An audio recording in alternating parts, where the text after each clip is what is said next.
Hey guys, it is Targon here doing a Raid Shadow Legends video, and today we're going to return to the Doom Tower. I am excited to share with you my Eternal Dragon boss beater team. Um, I managed to actually get the best turn ratio in my clan, which is amazing. And especially since Big Lead actually helped me with building some of the champions for my account. So shout out to him. He actually has helped me a ton recently, but I managed to beat him and the rest of my buddies. But I'm gonna share my build so that hopefully they'll all watch this and give me a run for my money next round. so anyway, Eternal Dragon, tough boss. I've done another video where I go over it in much more detail. Today I'm just going to kind of show you how this team works, and really the main concept is we are taking this hard-hitting boss and we're chucking that damage back into his face. Okay, that's all this is. There's nothing fancy to it. I've just got a ton of reflect damage things going on here, and I'm also going to be utilizing Brimstone from these champions as well. And then the rest of it is stay alive. Just keep my team up, keep them alive, and we are good to go. Um, so some of these champions, really the two key champions that you really need here is Underpriest Brogni and Geomancer. Now you could do this without Brogni, it's just going to take longer, but Brogni and Geomancer both have this amazing passive that reflects tons of damage. If you're at the end boss for Eternal Dragon, I'm assuming you know about these champions and their skills. But so, unless of course you don't have them, but so if you have them, you know how to use them, right? So they're reflecting all this damage back at the boss. So we're going to just put that to work for us. And then the rest of the team is on keeping them alive. Brogni's passive reflects damage off his shields. So both Mithrala and Helikath are going to be using their shields. Duchess, I know a lot of people don't have Duchess, but she is really just there as a reviver. So you could use any other champion. Actually, I just picked up, there's this new one, Elva. Actually, let me just go to my champions here. Elva is kind of a little bit similar to Duchess in some regards in that she blocks damage. So if you happen to get her, they recently had a 10x on her, but she puts block debuffs up as well, so she could be a really good revive champion. Really, they're just there, in case somebody goes down. Which with this team, typically that Geomancer goes down every time. He's just not quite as tanky. Um, Everybody else, I'm building with really as high resistance as I can, along with good survivability stats. So pretty much everybody's going to have a lot of defense, a lot of HP, and a lot of resistance. Geomancer, I kind of had to. The main thing with Geomancer is accuracy. So the fact that he's a little squishy is okay because I have a revive champion to keep me going. All right. So let's look at Brogni first. I've got him in a shield set just because that way the shield is up to start the fight. This team is a little bit slower, so not everybody's going to get a turn. Also, you don't really want to use your cooldown skills because the boss, when he goes to put the skills on cooldown, if even if the skills already were on cooldown, he gets turn meter increase from your cooldown timers. So I don't want that. So I don't want to have to use my skills. So having the shield up just lets the reflex happen right away, gives me a little bit of extra protection. Not really essential, so you could build him without the shield set, but that's how I am using him. Stats, lots of health. Defense could be a bit higher, but he's got enough health. This should be pretty good. And then really it's just all about resistance. Accuracy, actually for this, because we're using Geomancer, we don't want Brogni's HP burn overriding Geomancer, so you don't really need to worry about accuracy. It's all about the resistance. He's almost a 400 resistance, and he is lead, so he's got this extra 60. So that gives me a pretty good chance of resisting with everybody except for Geomancer. So that is Brogni. I've got him just under 200 speed. We'll go with Mithrala. And she has this nice passive that converts accuracy into resistance, so she is golden on the resistance. Speed, she's the fastest on the team. She's pretty fast. Doesn't necessarily need her that fast. Almost 3,000 defense, and then you got again 70,000 HP. For Duchess, 70,000 HP, 4,000 defense, 220 speed. And then again, the big thing is she's almost 500 resistance. You really don't want her cooldowns going off because she's got some pretty big cooldown skills. So that gives the boss a ton of turn meter. Let's see. Oh, Helicath.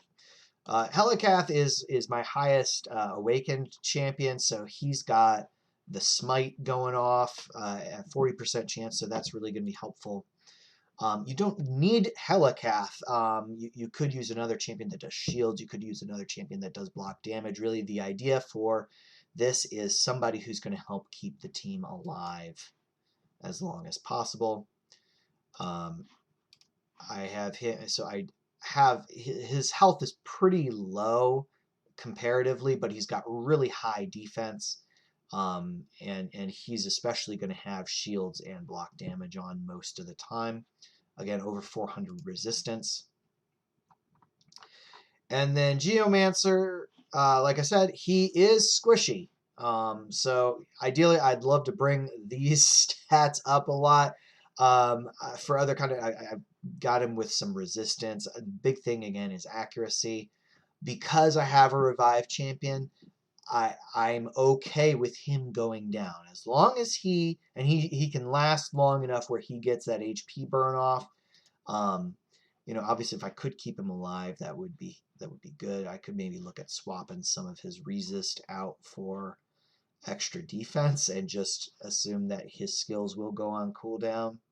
But oh well. So that's kind of the one weak link in here. So how I've set this up in terms of presets is I'm saving Helicath's block damage until the 3rd round. And I don't want her using her shields either. I don't want Duchess using her stuff.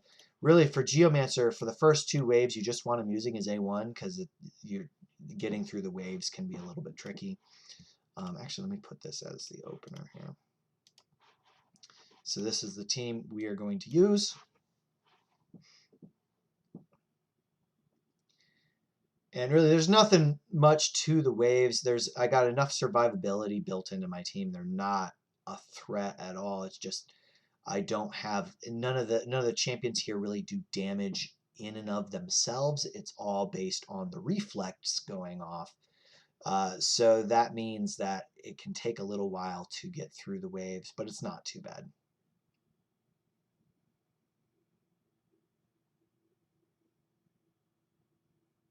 Just gotta wait. Helicath's kind of the main damage dealer here. And now we get to the boss. And we're actually going to want to target the boss. Now, Geomancer's cooldowns did go off. So I need a few minutes here to get his HP burn to cycle back through. But once we do, then we're going to be going really pretty fast in terms of getting through this boss. Now, a lot of times, and in the other video I think I did, I was saying, target the Eternal Priest. But here, I don't mind if the boss gets his cooldowns back, because then that means he's just going to hit me harder and get more damage back at him. I would rather that than have him consuming these guys and healing up.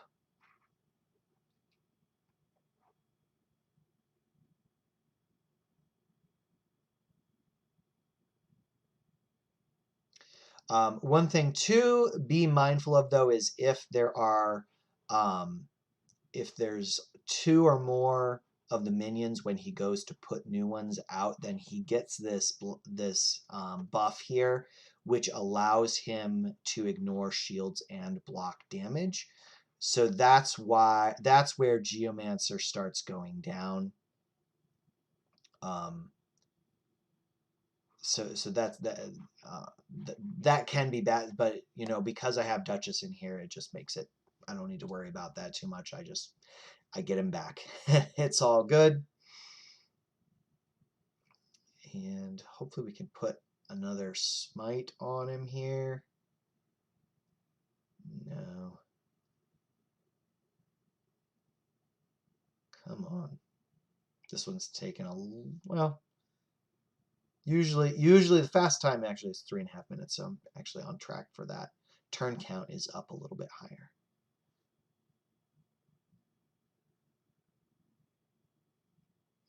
But so you can see, like, the boss is doing all the damage to himself. You know, my champions aren't hitting very hard. Who is this? This is gonna be my best time. Woo, nice. So that's my best time. Not my best in terms of the turns. I think actually my first time through manualing was the best because I was able to just focus. I think I actually just ignored doing the block damage with Helicat, so I was just doing more and more, putting more and more damage out on the boss. And I was just trusting my shields to do all the protection that I needed. So so yeah, this is the team. Actually, again, I always forget to do the masteries, but really the only masteries that really matter here are you need War Master on Geomancer and you need Giant Slayer on Brogni. Everybody else I just got, these two are in support type of masteries. Helicath does have War Master as well. So, you know, that's pretty much it in terms of the masteries. It's nothing really that special. You're keeping your guys alive with your shields and your block damage and the revives and letting the reflex do all the work for you. All right, so I hope you enjoyed this video. I hope that you're able to copy this team, or if you find other champions that you can use in their place that work, especially if you find like maybe some epic champions that you can do. Like if you find, you know, some really good protective champions, maybe like a Melga or somebody else that you're able to use to beat the final boss, let me know. I'd love to see what you guys are able to do with it. So I hope that you're able to get a team together that can go through this final boss pretty quickly here.